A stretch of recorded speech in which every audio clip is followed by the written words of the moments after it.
former US Ambassador. He joins us now live from Ann Arbor in the state of Michigan. Thank you so much, sir, for joining us on the program today. Now, we heard Lloyd Austin say that the U.S. is going to do everything they can to help Ukraine win the war. There's a clear policy shift in the U.S. position here. We're also seeing more EU countries get on board with sending heavy armor to Ukraine. But in return, Moscow is now putting pressure on Poland and Bulgaria by cutting its gas exports.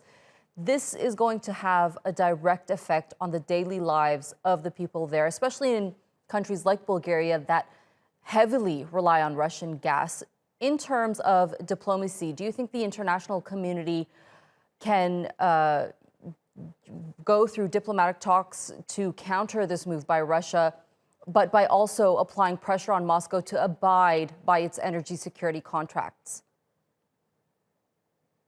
Well, a country that has contracts should certainly abide by those contracts. Otherwise, it's not a reliable partner.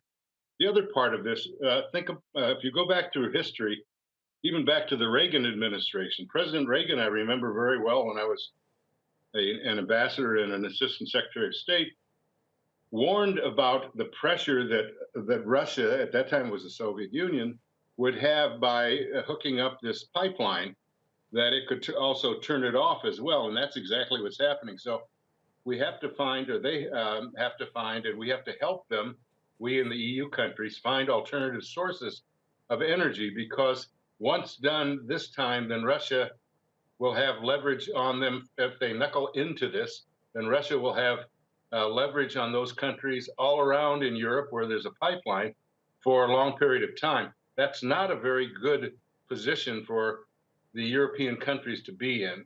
So alternative sources have to be found. It may be difficult to do. We are getting into the spring, so it may not be as intense a need, but it's still an important need, and it's certainly a point of leverage for the Russians. Do you think that through diplomacy they could come to some sort of an agreement with Russia in not breaching the contracts?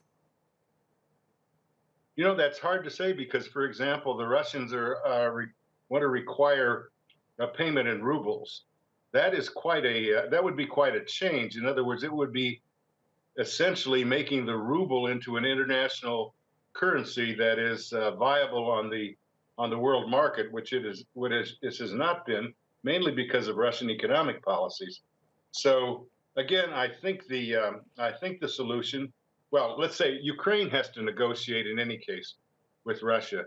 And the solution would, in my view, as a diplomat, I would say, try to get a ceasefire in place, talk about the Donbas area from the standpoint of the Ukrainians, not have any position that, in fact, Russia could have, sovereignty there, suzerainty there, and try to see if there's something that could be worked out in the sense of perhaps giving somewhat more autonomy to those regions without breaching the sovereignty and independence of Ukraine. Right. Picking up on that point, let's look at the bigger picture here. Putin says he hopes that talks with Ukraine are productive, but at the same time, they're continuing attacks across the country, particularly in the Donbas region. We're 3 months into the war in Ukraine. Do you see an end in sight? How do you think diplomacy will work in the favor of Ukraine at this stage in time? Well, it's a hard question to answer because the Russians seem intent, and they have violated international law, and it hasn't made any difference to them. So if they're intent on really making Ukraine into a puppet state, Ukrainians aren't going to accept that. But at the same time, Russia has significant power. They could put more into that. The negotiations, I think, have a chance, but it has to have two willing partners. And it looks like the Ukrainians are willing to talk. I'm not sure about the Russians. It doesn't. They may have this may be a stalling technique until they can even use further force to then have greater leverage in what might come down at some point as a settlement. So it's a situation in flux right now.